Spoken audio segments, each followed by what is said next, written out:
जय हिंद छात्रों, आप सभी का स्वागत है आपके अपने YouTube चैनल ज्ञान गंगा एजुकेशन में। चलिए हम चलते हैं बीएड अंतिम वर्ष के अंतर्गत हमारा सब्जेक्ट है अधिगम एवं शिक्षण। इसके अंतर्गत हम पढ़ेंगे शिक्षण के शिक्षण क्या होता है ना। तो सबसे पहले हम इसकी रूपरेखा देख लेते हैं। प्रस्तावना, शिक्षण का अर्थ, शिक्षण की परिभाषाएं, शिक्षण की प्रकृति, शिक्षण का वातावरण, शिक्षण की अवस्थाएं, अच्छे शिक्षण की विशेषताएं, शिक्षण को प्रभावित करने वाले कारक, शिक्षण की विधियां। तो इस प्रकार हम सबको डिटेल से पढ़ेंगे।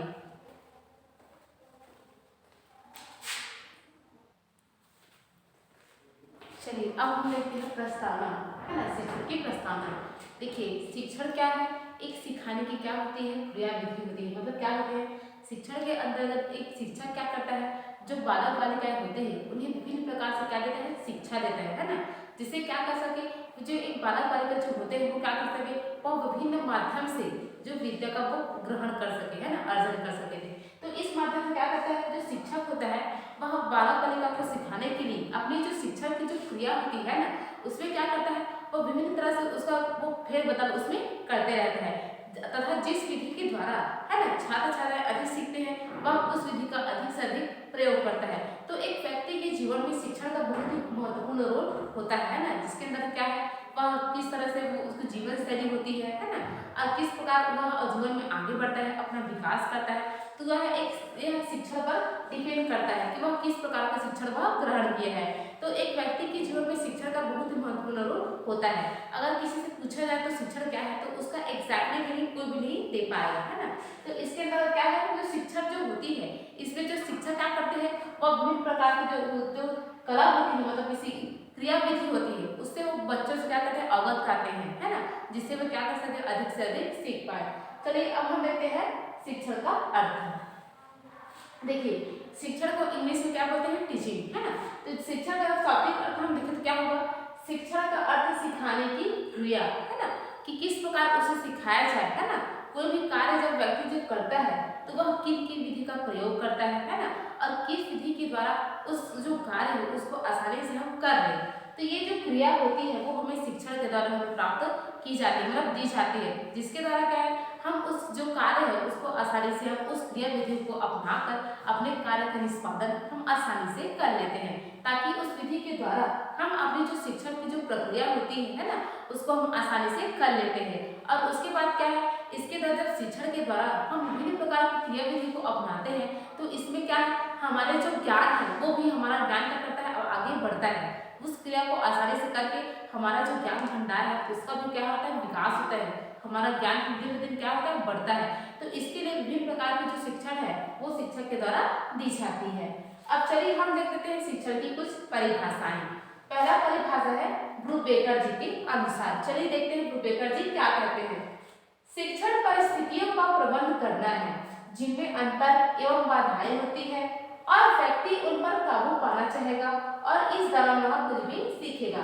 ब्रूबेकर जी कहते हैं कि जो शिक्षण होती है वो क्या करते हैं, उसमें परिस्थितियों का प्रबंध करना है ना। उसमें क्या है, अगर व्यक्ति के सामने कोई समस्या है तो उसके सामने क्या है, बहुत सारी समस्या आएगी, तो वो परिस्थिति उस तरह की परिस्थिति बनाएगा जिससे उस समस्या से निपटा जाए, जिनमें अंतर एवं बाधाएं होती है ना। अब जब व्यक्ति के सामने समस्याएं आएंगी तो जाहिर सी बात है वो घबराएगा और उस समस्या से वो निपटने के लिए वो विभिन्न प्रकार की क्या करेगा, परिस्थिति का वो चयन करेगा और उसमें वो सफलता भी मिलेगी और उसे बाधाएं भी उत्पन्न होंगी और व्यक्ति उन पर काबू पाना चाहेगा। और उसके सामने अगर कोई समस्या आती है तो क्या करेगा, व्यक्ति उस पर विभिन्न प्रकार से वो काबू पाना चाहेगा कि उस समस्या से किस प्रकार निपटा जाए, उस पर वो काबू पाना चाहेगा और इस दौरान वह कुछ भी सीखेगा और उस समस्या से काबू पाने के लिए, है ना, निपटने के लिए वह कुछ भी करेगा और वह विभिन्न प्रकार की जो कार्य उसे नहीं भी आता वह उस दौरान वह विभिन्न प्रकार की जो क्रियाकलाप है उसे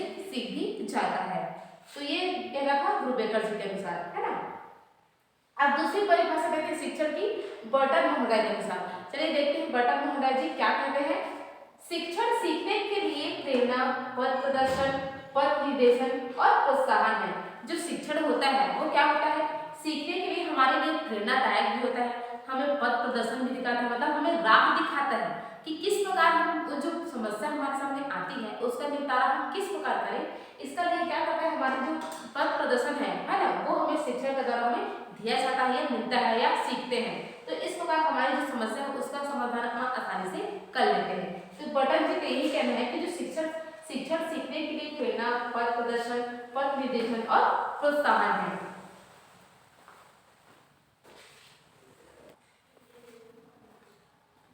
चलिए अब हम देखते हैं शिक्षण की प्रकृति। जो शिक्षण होती है उसकी प्रकृति क्या क्या होती है, हम उसको देखते हैं।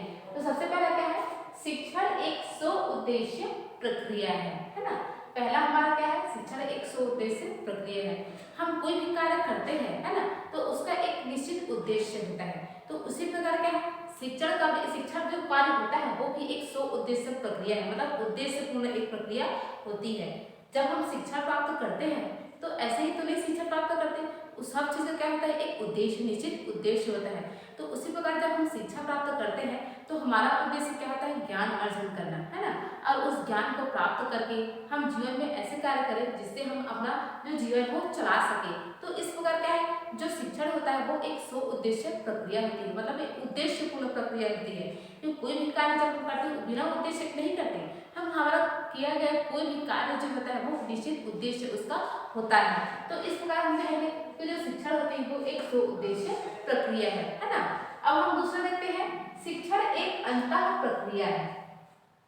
जो शिक्षण होता है वो क्या है, एक अंतः प्रक्रिया है।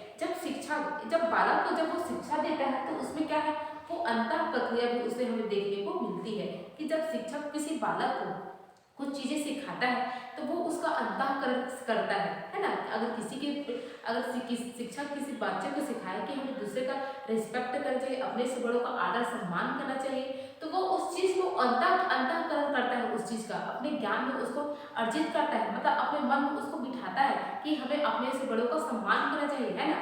तो इस प्रकार जो शिक्षण होता है वो एक अंतः प्रक्रिया है कि बालक जब व्यक्ति कुछ सीखता है तो वो उसका अंतःकरण करना को सीखता है और उस चीज में क्या करता है, वो पारंगत हो जाता है। तो इस प्रकार हम देखेंगे कि शिक्षण क्या है, एक अंतः प्रक्रिया होती है ना। इसमें हम क्या करते हैं, वो अपना अंतः प्रक्रिया हमें देखने को मिलती है।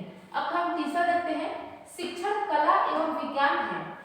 जो शिक्षण है वो एक प्रकार से हम देखेंगे तो एक कला और विज्ञान भी है ना।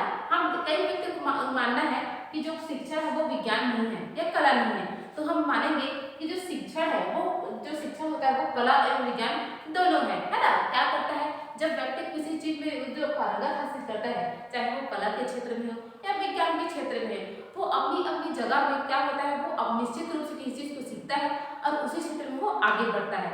तो यदि एक व्यक्ति अगर कला में निपुण है तो यह आवश्यक नहीं कि विज्ञान उसे नहीं आता है, वो दोनों भी सभी बराबर वो विज्ञान को क्षमता हासिल को कर सकता है। तो हम कह सकते हैं जो शिक्षण है वो कला एवं विज्ञान दोनों है। अब हम चौथा देखेंगे, शिक्षण एक विकासात्मक प्रक्रिया है। जो शिक्षण होता है वो क्या है, एक विकासात्मक प्रक्रिया है।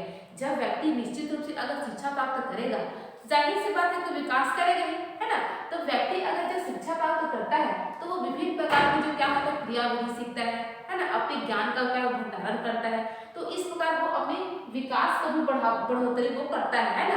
वो क्या करेगा, वो शिक्षा प्राप्त करके अच्छी से अच्छी नौकरी प्राप्त करेगा है ना। नौकरी प्राप्त करने के बाद क्या कर, वो दिन दिन क्या कर तरक्की करते जाएगा। तो हम कह सकते हैं कि शिक्षण क्या है, एक विकासात्मक प्रक्रिया है। अब पांचवा देखेंगे, शिक्षण एक सामाजिक एवं व्यावसायिक प्रक्रिया है। हमने देखा कि शिक्षण क्या है, एक विकासात्मक प्रक्रिया है। तो उसी प्रकार हम देखेंगे जो शिक्षण होता है वो एक सामाजिक एवं व्यावसायिक प्रक्रिया है ना। जो शिक्षण होता है, जो शिक्षक के द्वारा जब हमें शिक्षा दी जाती है तो हमें समाज के प्रति हमारा क्या कर्तव्य होना चाहिए है ना। हम समाज के लोगों के साथ कैसा व्यवहार करें, परिवार में कैसे व्यवहार करें। तो इस प्रकार की जो शिक्षा है वो हमें शिक्षा के द्वारा दी जाती है ना, वो शिक्षा हमें प्रदान की जाती है। तो इससे हमारा सामाजिक विकास तो होता ही, साथ ही हमें शिक्षकों के द्वारा व्यावसायिक शिक्षा भी दी जाती है, जिससे हमारा व्यवसायिक जो हमें कुशलता है वो भी हमें सीखने को मिलती है। तो हम कह सकते हैं जो शिक्षण क्या है, एक सामाजिक एवं व्यावसायिक प्रक्रिया है। शिक्षण के साथ व्यक्ति में सामाजिक गुण भी आता है और व्यावसायिक गुण भी आता है। तो हम कह सकते हैं कि जो शिक्षण क्या है, एक सामाजिक एवं व्यावसायिक प्रक्रिया है। अब छठा देखेंगे, शिक्षण एक निर्देशन की प्रक्रिया है ना। हम कह सकते हैं कि शिक्षण क्या है, एक निर्देशन की प्रक्रिया है। तो क्या करता है, जब शिक्षक किसी बालक को शिक्षा दे रहा होता है तो उसे किस क्षेत्र में जाना चाहिए है ना, उसे किस तरह का अपना जो कार्य है उसका निष्पादन पालन किया जाना चाहिए। इस प्रकार की जो शिक्षण है वो शिक्षक के द्वारा दी जाती है, जिससे क्या होता है बच्चों का प्रदर्शन होता है ना, और वो सही दिशा में वो बढ़ता है और अपना विकास वो आसानी से कर लेता है।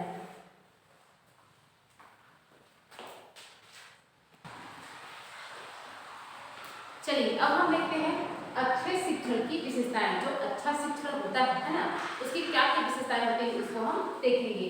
तो सबसे पहले हम देखते हैं अच्छा शिक्षण क्रियाशील रहने का गुण प्रदान करती है।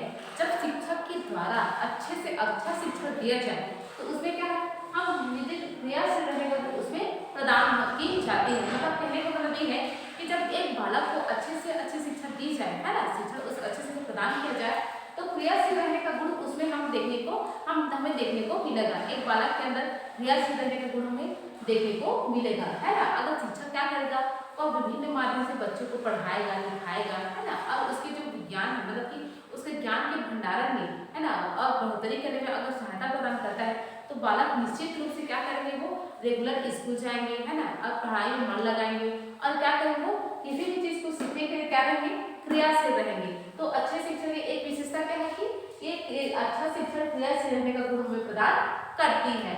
अब दूसरा देखते हैं, अच्छे शिक्षण में वांछनीय सूचनाएं प्राप्त होती है।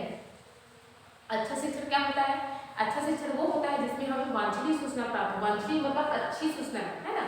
इसके अंतर्गत क्या होता है, जब कोई टीचर की बच्चे को क्या करता है, शिक्षा देता है तो वो अच्छी से अच्छी बातें उसे सिखाता है ना, ऐसी सूचनाएं उसे ग्रहण देता है जो उसके विकास में क्या करते हैं, उसके विकास में सहायक हो, है ना। तो इसके अंतर्गत क्या करते हैं, हम अच्छे शिक्षण के अंतर्गत हम वांछनीय सूचनाएं मतलब अच्छी सूचनाएं हम प्राप्त करते हैं। अब तीसरा देखते हैं, अच्छा शिक्षण अधिगम में सहायक होता है। अच्छा शिक्षण क्या होता है, हमारे अधिगम में सहायक होता है। अधिगम मतलब सीखना, है ना, लर्निंग। तो जो अच्छा शिक्षण होता है वो हमारे अधिगम में सहायक होता है। जब हमें अच्छे से अच्छी शिक्षा दी जाती है ना, अगर हमें किसी चीज के बारे में अच्छे से पढ़ाया जाए तो उस चीज क्या होता है, उसे हम आसानी से सीख जाते हैं। तो क्या है, जो अच्छा शिक्षण होता है वो हमारे अधिगम में क्या होता है, सहायक होता है। अब चौथा देखते हैं, अच्छे शिक्षण से निरंतर प्रगति होती है। जाहिर सी बात है, अगर हम अच्छा शिक्षण हम ग्रहण करेंगे, है ना, तो क्या है, हमारी निरंतर प्रगति होगी। हम विभिन्न प्रकार के अगर सीखेंगे, है ना, तो हम क्या करेंगे, अगर हम हर चीज में पारंगत हो जाएंगे तो निश्चित रूप से क्या होगी, हम प्रगति ही करेंगे। तो जो अच्छा शिक्षण होता है उससे क्या होती है, हमारी निरंतर प्रगति होती है। अब पांचवा देखते हैं, अच्छे शिक्षण से बालक समस्या समाधान करने में निपुण होते हैं, है ना। देखिए, जब बालक को अच्छे से अच्छी शिक्षा दी जाती है ना, तो उसमें क्या होता है, जो बालक होता है वो किसी समस्या से किस प्रकार निपटा जाए इसका गुण उसमें हमें देखने को मिलता है। अगर उसे विभिन्न प्रकार से पढ़ाया लिखाया जाता है तो बालक क्या करता है, अगर उसके सामने कोई समस्या आती है, चाहे वो पढ़ाई के क्षेत्र में हो या सामाजिक जीवन के क्षेत्र में हो, उसे किस प्रकार निपटा जाए, एक बालक के अंदर अच्छे शिक्षा दी जाए तो वो उस चीज का निपटारा वो आसानी से कर लेता है। तो ये जो पांच विशेषताएं हैं वो अच्छे शिक्षण की विशेषताएं हैं। और पांचवे जो अच्छे शिक्षण है इसके बहुत सारी विशेषताएं है ना। अच्छे शिक्षण के द्वारा क्या कर सकते हैं, हम हमारे जो अधिगम है उसमें बढ़ोतरी होती है। अच्छे शिक्षण के द्वारा हमें सामाजिक क्या होता है, जो सामाजिक ज्ञान है उसमें बढ़ोतरी होती है। वैज्ञानिक पद्धति से क्या होती है, हमें अगर अच्छे शिक्षण के द्वारा हमें वैज्ञानिक विधि को बताया जाए तो हम उसमें पारंगत हो सकते हैं। तो इस प्रकार जो विशेषताएं हैं वो हमें अच्छे शिक्षण के देखने को मिलती है।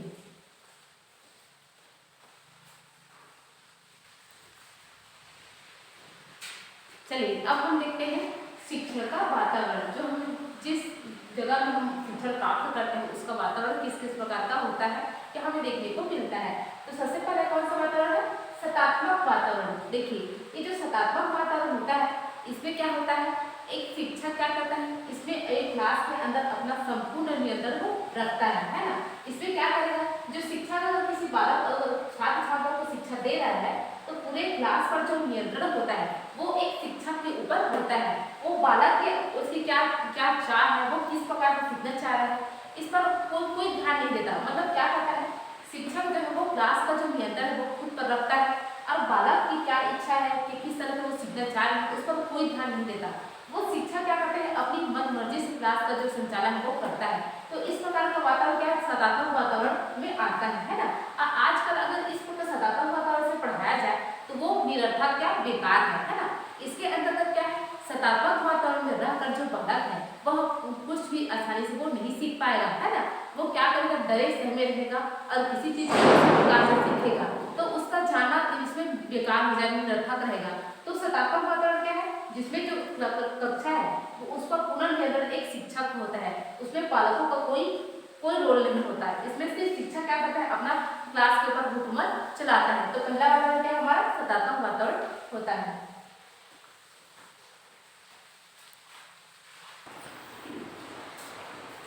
चलिए अब हम देखते हैं दूसरा अहस्तक्षेपी वातावरण।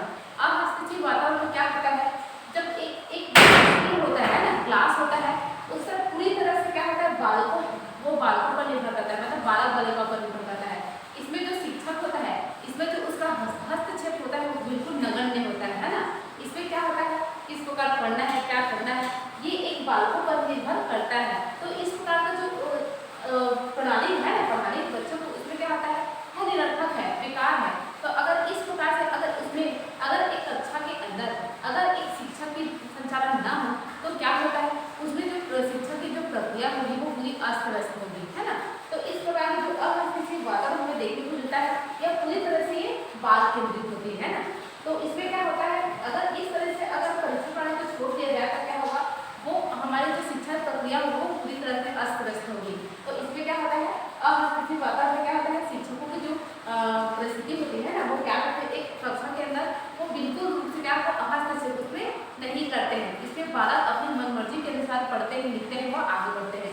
लेकिन इस प्रकार की जो प्रणाली है वो सही नहीं है ना। उसमें क्या होता है, जो शिक्षा हमारी जो होगी वो पूरी तरह से क्या होगी, अस्त व्यस्त होगी।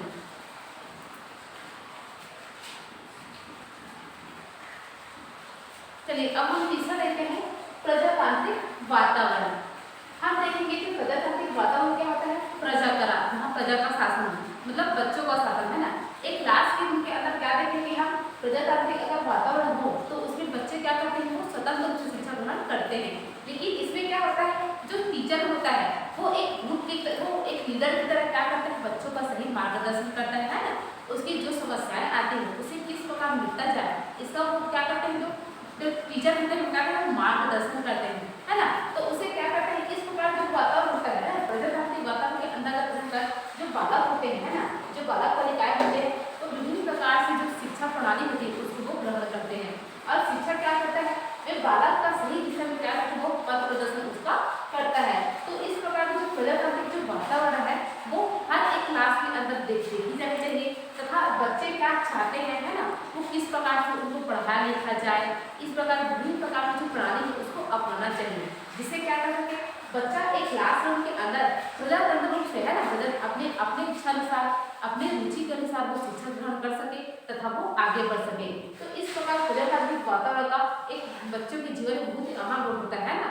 उसके जो शिक्षा के क्षेत्र में अगर प्रजातांत्रिक माहौल अगर उसे प्राप्त हो जाए तो वो स्वच्छंद रूप से वो शिक्षा ग्रहण को बिना रुकावट के करता है। देखिए दो चलिए अब हम देखते हैं शिक्षण की विधियां। तो किस किस विधि के द्वारा एक शिक्षक क्या करता है, बच्चों को शिक्षण देता है। तो हम उन विधियों को जानेंगे। पहला क्या है, प्रयोगात्मक विधि, क्रियात्मक विधि, व्याख्यान विधि, कहानी विधि, गायन विधि, भ्रमण विधि, है ना। हम देखेंगे एक शिक्षक क्या करता है, जब बच्चों को वो शिक्षा देता है तो विभिन्न प्रकार की जो विधियां होती है उसको वो अपनाता है ना। किसी प्रकार की विधि, अगर बच्चे को अगर गायन विधि पसंद है ना, गायन विधि पसंद तो वो गा कर बच्चों को पढ़ाता है, कहानी विधि के द्वारा पढ़ाता है, व्याख्यान विधि के द्वारा पढ़ाता है। अगर किसी जगह जाकर उसका हम शिक्षा ग्रहण कर सके तो बच्चों को भ्रमण भी कराया जाता है ना, भ्रमण विधि, वो उस जगह जाकर उसका परीक्षण करके निरीक्षण करके हम क्या करते हैं, जानकारी प्राप्त करते हैं। तो इस प्रकार हम देखते हैं कि तो जो एक शिक्षा की जो विधि होती है वो बहुत प्रकार की विधि होती है ना। और उन विधियों का प्रयोग करके एक शिक्षक क्या करते हैं, बच्चों को विभिन्न प्रकार की शिक्षा प्रदान करता है। और अगर बच्चा किसी चीज को प्रयोग करके, है ना, प्रयोगात्मक विधि, अगर किसी चीज को वो प्रयोग करके देखेगा तो वो उस चीज को जल्दी सीखता है ना। हम विज्ञान शब्द में देखते हैं, हम विभिन्न प्रकार का परीक्षण करते हैं तो उस प्रयोग को क्या करते हैं, हम खुद से करके देखते हैं, है ना। तो क्या करते हैं, अगर हम प्रयोग करके उस चीज को सीखेंगे तो वो जो प्राप्त किए वो ज्ञान हमारे मस्तिष्क में वो स्थायी ज्ञान होता है, हम उस चीज को कभी भूलते नहीं है। तो प्रयोग द्वारा किया गया जो ज्ञान होता है वो स्थायी होता है ना। और क्रियात्मक विधि करके सीखना, है ना, किसी चीज को हम करके ही सीखते हैं। इसी प्रकार हम बहुत सारे जो विधि है ना, तो इसके द्वारा हम ज्ञान अर्जन करते हैं।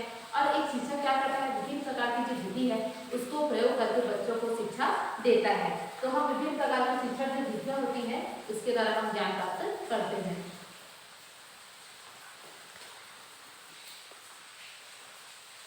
चलिए अब हम देखते हैं शिक्षण की अवस्थाएं। जो जैक्सन महोदय है उन्होंने 1966 में, है ना, जो शिक्षण की अवस्थाएं हैं, 3 अवस्थाएं दी है। पहला है पूर्व संख्यात्मक अवस्था, दूसरा है अंतर संख्यात्मक अवस्था और तीसरा है पश्च संख्यात्मक अवस्था। चलिए देखते हैं पूर्व संख्यात्मक अवस्था। इस अवस्था में क्या है? शिक्षण उद्देश्य, पाठ्य वस्तु, शिक्षण सामग्री और पाठ्य योजना। पूर्व संख्यात्मक अवस्था के अंदर क्या एक टीचर क्या है, जब वो किसी कक्षा में पढ़ाने के लिए जाता है तो वो सबसे पहले क्या करेगा, योजना बनाएगा कि किस तरह बच्चों को पढ़ाया जाए, है ना। उसका एक लेखा जो वो तैयार करता है, मतलब पाठ योजना, वो उसका निर्माण वो करता है ना, पाठ योजना का निर्माण करता है। और उसका एक उद्देश्य रहता है कि बच्चों को मैं क्या करूँगा, किसी टॉपिक को मैं पूरा उन्हें पढ़ाऊंगा जिससे क्या करेंगे वो अधिक से अधिक वो सीख पाएंगे। तो शिक्षण उद्देश्य हो गया उसका कि किस तरह बच्चों को पढ़ाएगा, पाठ्य वस्तु क्या उसको पढ़ाना है ना, जो सब्जेक्ट कोई भी उसके अंदर उसको क्या पढ़ाना है, उसके लिए अगर कोई सब्जेक्ट पढ़ाना है उसको तो उसके लिए क्या है, शिक्षण सामग्री लगेगी, उस चीज को वो विचार करता है और पाठ्यक्रम का निर्माण वो करता है जिससे बच्चों को आसानी से शिक्षा वो दे सकता है। तो पूर्व संख्यात्मक अवस्था के अंतर्गत शिक्षण उद्देश्य, पाठ्य वस्तु, शिक्षण सामग्री को पाठ्यक्रम इस सब का निर्माण उसका नियोजन उसमें किया जाता है। अब दूसरी देखते हैं हम अंतर संख्यात्मक अवस्था। इसके अंतर्गत हम देखेंगे प्रस्तुतिकरण, प्रश्नोत्तर, व्यापक कार्य, प्रदर्शन, मूल्यांकन, प्रश्न व पुनर्गणना। अंतर संख्यात्मक अवस्था के अंतर्गत हम देखते हैं कि एक टीचर क्या करता है, अपने जो पाठ का प्रस्तुतिकरण किस प्रकार करता है ना, वो उसका अंतर संख्यात्मक अवस्था के अंतर्गत आता है कि किस प्रकार वो अपने पाठ का प्रस्तुतिकरण कक्षा में वो करता है। और प्रश्नोत्तर, अब जब वह अपने कक्षा में संचालन कर रहा होता है किसी प्रकरण पर तो वो किस प्रकार का प्रश्नोत्तर विधि का प्रयोग करता है ना, किस प्रकार प्रश्न बच्चे से करता है। और संपर्क कार्य और किस प्रकार से वो ब्लैक बोर्ड वो कार्य करता है। और प्रदर्शन, वो किस प्रकार से वो अपने कार्य का प्रदर्शन करता है। और मूल्यांकन, प्रश्न और पुनर्गणना। और जब क्या करता है वो अपने प्रदर्शन वो करता है ना, उसके अंदर वो मूल्यांकन प्रश्न करेगा और उसका पुनर्गणना देगा। अब जब बच्चों से वो किसी कार्य को वो अगर बच्चों को सिखाएगा तो उसे क्या प्रतिदृष्टि भी उसे मिलेगी, है ना। मूल्यांकन प्रश्न, मूल्यांकन जब वो किसी टॉपिक को पढ़ाएगा तो उसका टेस्ट लेगा, तो उसके आधार पर वो अपने कार्य का वो निरीक्षण वो कर सकता है कि बच्चे मैं पढ़ा रहा हूँ उसको समझ रहे हैं या नहीं। अब पुनर्गणना, तो उसके पुनर्गणना मतलब फीडबैक देना। अगर बच्चे शिक्षक क्या है अच्छे से बच्चों को पढ़ाते हैं, है ना, तो बच्चे क्या करते हैं उस क्वेश्चन को वो आसानी से वो आंसर दे देते हैं, तो इससे बच्चों को फीडबैक भी दिया जाता है। अब हम तीसरा देखते हैं पश्च संख्यात्मक अवस्था। इसमें देखेंगे हम शिक्षण मूल्यांकन, शिक्षण में सुधार, शिक्षण की प्रतिपुष्टि। पश्च संख्यात्मक अवस्था में हम देखेंगे शिक्षण क्या करता है, जब वो जो पूरी तरह से बच्चों को पढ़ा देता है तो शिक्षक उसको अपना मूल्यांकन करता है कि मैंने जो पढ़ाया बच्चों को उस सबको समझा है या नहीं, तो वो स्वयं को क्या करता है वो मूल्यांकन करता है। और स्वयं मूल्यांकन वो कब कैसे कर सकेगा, अगर शिक्षक अगर अच्छे से बच्चों को पढ़ाया है तो जब वो बच्चों का टेस्ट लेता है तो बच्चे क्या करते हैं उसमें अच्छे से अच्छे नंबर प्राप्त करते हैं और प्रश्नों का सही सही जवाब वो देते हैं। तो इसमें वो समझ जाता है कि मैंने जो बच्चों को पढ़ाया वो आसानी से वो समझ चुके हैं, तो वो अपना मूल्यांकन स्वयं कर सकते हैं। अब दूसरा देखिए शिक्षण में सुधार। अगर देखिए अगर शिक्षक क्या करता है, अगर बच्चों को सही ढंग से नहीं पढ़ाया जाता है तो किसी मौखिक प्रश्न को जवाब भी नहीं दे पाते और अगर उनका टेस्ट लिया जाता है तो उसमें भी वो अच्छा नंबर नहीं प्राप्त करते। तो इससे शिक्षक समझ जाता है कि मेरी जो शिक्षा प्रणाली है ना, मैं जिस विधि से बच्चों को पढ़ा रहा हूँ वो सही नहीं है, बच्चे नहीं सीख पा रहे हैं। तो इसमें क्या करेगा वो अपनी जो शिक्षण है, शिक्षण विधि है उसमें वो सुधार वो करेगा। अब शिक्षण की प्रतिपुष्टि, और जब वो पूरी तरह से अपनी जो विधि है उसको अपना अच्छे से वो प्रयोग करेगा पढ़ाएगा तो उसे प्रतिपुष्टि भी प्राप्त होगी कि मैं अच्छे से बच्चों को पढ़ा रहा हूँ, है ना, और बच्चे भी अपने जो सहयोग है वो शिक्षक को देंगे। तो इस प्रकार जैक्सन जी ने 1966 में जो शिक्षण की अवस्थाएं जो 3 अवस्थाएं दी है, पहला है पूर्व संख्यात्मक अवस्था, दूसरा है अंतर संख्यात्मक अवस्था और तीसरा है पश्च संख्यात्मक अवस्था।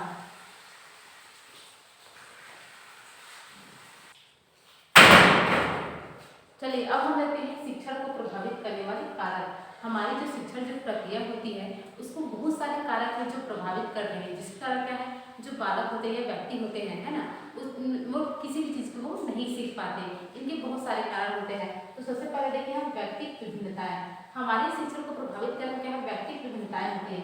मतलब व्यक्ति की विभिन्नताएं मतलब जो व्यक्ति होते हैं उनमें अलग अलग विभिन्नताएं हमें देखने को मिलती है। कई व्यक्ति क्या है जल्दी सीख जाते हैं, तो कोई लेट से सीखता है ना।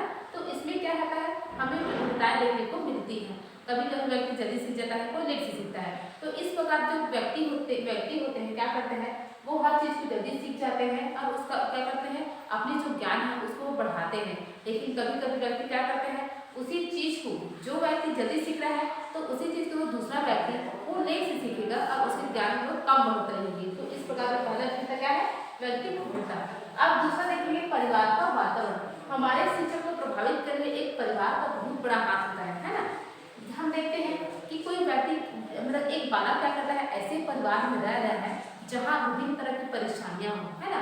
वहाँ मतलब कि कई बार हम देखेंगे दिन भर लड़ाई झगड़े होते रहते हैं, गाली गलौज हो जाता है। तो इसमें क्या है, एक बच्चे के मस्तिष्क पर उसका बुरा प्रभाव पड़ता है। तो इसमें क्या है, अगर वो बालक विद्यालय जाता है तो किसी चीज़ को वो नहीं सीख पाता, उसकी जो सारी जो ध्यान रहता है वो घर परिवार में रहता है ना।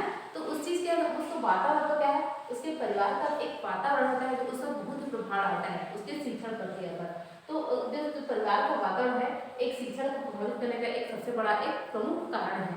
अब हम तीसरा देखते हैं विद्यालय का वातावरण।